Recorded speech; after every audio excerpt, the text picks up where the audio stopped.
बालक को ऐसा लगा कि बाबा जी चाहते हैं कि वो माँ को अपनी माँ समझे और ये माँ उसके अपने भगवान श्री कृष्ण को पाने में उसकी मदद करेगी।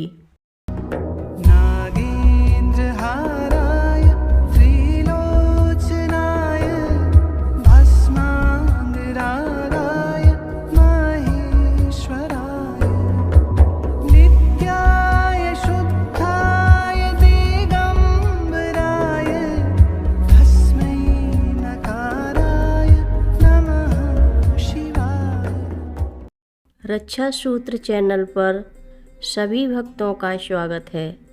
हम सभी भक्तों को महाराज जी की अद्भुत पावन कथाएं सुनाने जा रहे हैं। कृपया सभी भक्त ध्यान से सुनें।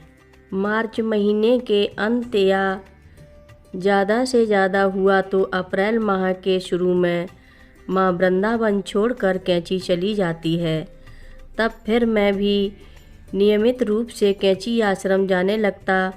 कैंची आश्रम वाले हर साल 15 अप्रैल से व्यावसायिक रूप से गाने वालों को प्रातः 5 बजे से रात्रि के 10 बजे तक गाने के लिए मुलाजमत पर रखते हैं। ये ठेका करीब करीब 6 से 7 महीने का होता है। पश्चिमी बंगाल से पर रहते हैं वृंदावन में। ये लोग चैतन्य महाप्रभु संप्रदाय के हैं। ये लोग प्रसिद्ध कीर्तन की कड़ी को गाते हैं, जिसे हम हरे राम हरे कृष्ण कृष्ण कृष्ण हरे हरे के रूप में जानते हैं। एक समय वो भी था जब इस मधुर रागात्मक कड़ी को मध्य युग के एक प्रसिद्ध संत श्री चैतन्य महाप्रभु और उनके शिष्यों ने भारतवर्ष की गली गली में गाया था। पश्चिमी बंगाल के नादिया जिले में जन्मे थे। आश्चर्यमयी प्रतिभा के संत अपनी भक्ति रस में सराबोर गायकी से प्रसिद्ध हो गए थे और इसी के बल पर इन्होंने लाखों दलित, निहायत गरीब और शासकों के जुल्म व उत्पीड़न से पीड़ित भारतीयों के जीवन को सार्थक एवं जीवंत बनाया था।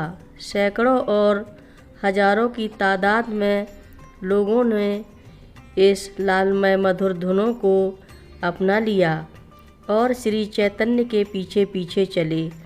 जहाँ कहीं भी ये गए, किसी भी व्यक्ति को केवल अश्रुपूरित नैनों और आनंद में भरकर भगवान के नाम का गायन ही तो करना था, और वो भी तब तक जब तक कि गायक और राम एवं कृष्ण की परम सत्ता पूरी तरह एक अनूठी भावात्मक सत्ता में डूब न जाए।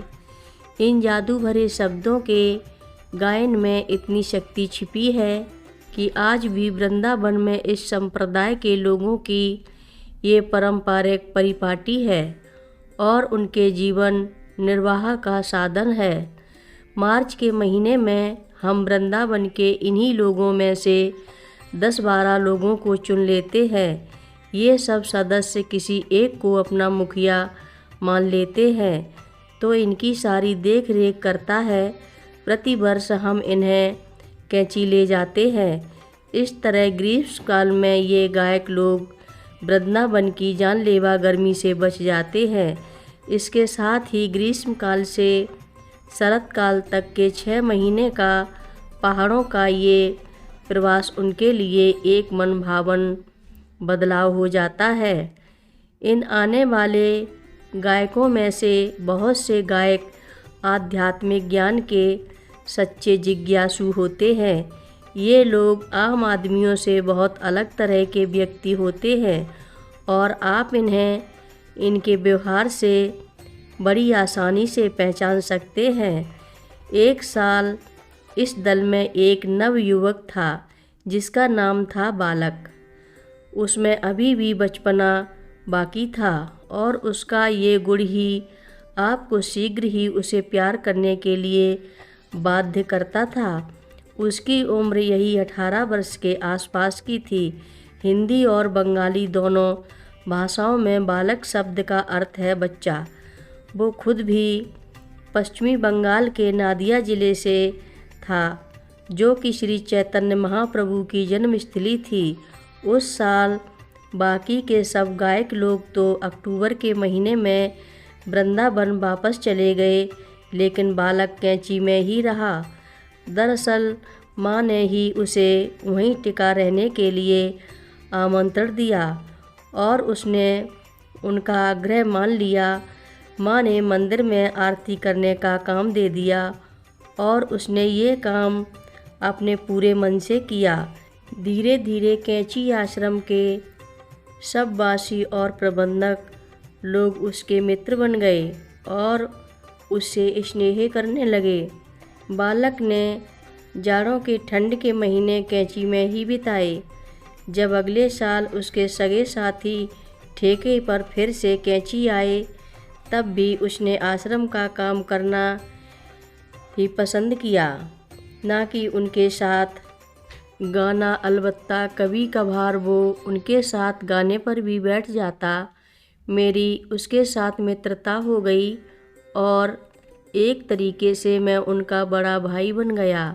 जब जब भी मैं कैंची आता, वो बाबा जी के भक्त गणों में से मुझे एक पुराना सेवक मानकर आदर करता और ईश्वर प्राप्ति की अपनी आंतरिक इच्छा को मेरे सामने प्रकट करता।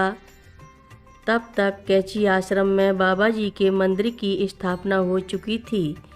एक दिन उसने बाबा जी के सामने बाबा जी को संबोधित करते हुए कहा कि मैंने इतने समय से भक्ति के साथ आपकी सेवा की है। अब मैं आपकी कृपा चाहता हूँ कि मैं अपने इष्ट भगवान श्री कृष्ण को पा सकूँ। बालक को ऐसा लगा कि बाबा जी चाहते हैं कि वो माँ को अपनी माँ समझे और ये माँ उसके अपने भगवान श्री कृष्ण को पाने में उसकी मदद करेगी। कथा लंबी है, आगे की कथा सभी भक्तों को अगले भाग में सुनाएंगे।